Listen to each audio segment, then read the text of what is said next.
Nearly 75% of flight delays that last 15 minutes or more are blamed on the weather.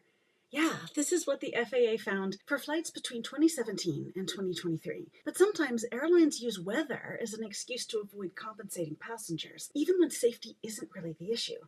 So how can you tell when weather delays are truly unavoidable and when the airline might actually be responsible? In countries where passengers can get compensation, like in Canada and Europe, for cancellations and delays, there's this assumption that any weather-related disruption automatically disqualifies you from compensation, simply because it's considered to be an extraordinary circumstance. But that's not always true. It's important to understand that today's planes are built to handle a lot more than you might think. They're designed to withstand adverse weather situations and conditions, and pilots and air traffic controllers, too, are trained to manage these situations safely. Also, most airports, especially those in snowy or icy climates, are well equipped to handle challenging weather. But here's the thing.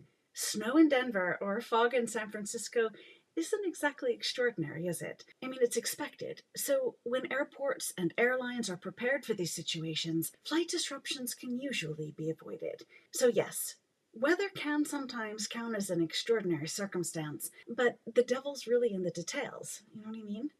So let's dig deeper into the weather conditions that airlines do face and how they're equipped to handle them well.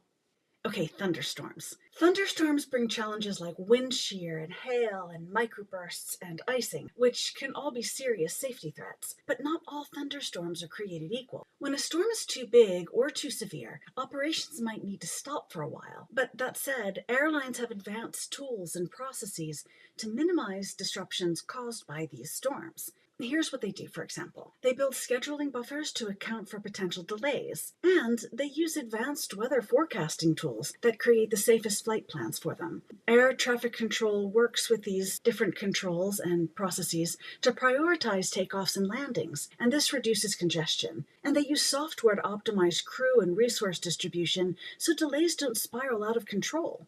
Okay, snow and ice.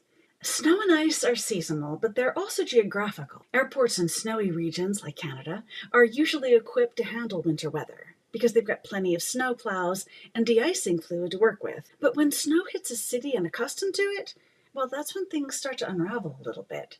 So, for example, airports in warmer climates don't have the plows and equipment to keep runways clear during a sudden snowstorm or ice storm. But that's not the airline's fault. However, airlines are responsible for de-icing their planes. So if delays happen because they didn't stock enough de-icing fluid in places where snow and ice are common, well, that's on them. Okay, fog. Fog is a little tricky. Modern airplanes have advanced navigational systems that allow them to fly safely through fog.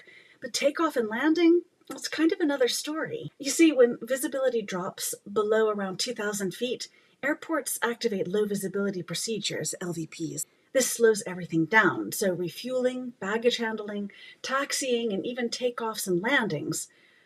This can result in flight delays.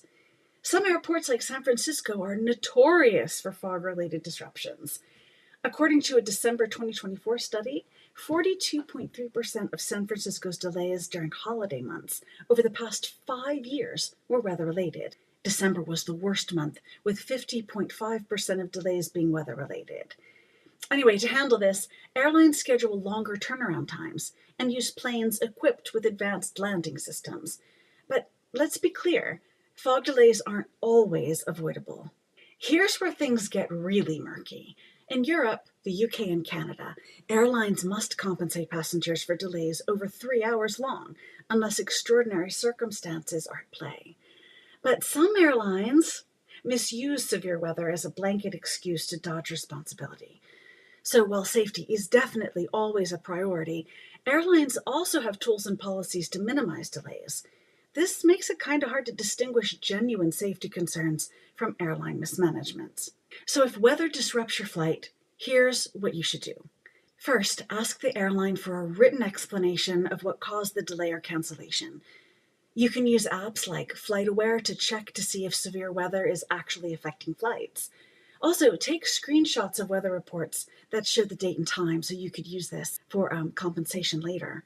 Look around the airport if other airlines are operating as usual. The weather might not be the real issue, because if they are, they would all be delayed.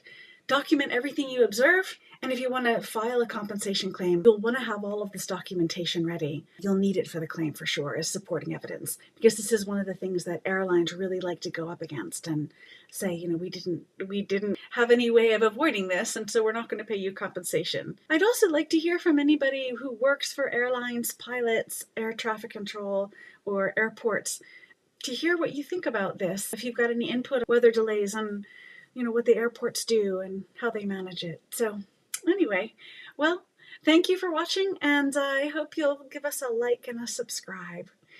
And if you need any more information about this sort of thing, just go to airadvisor.com. Thanks for watching.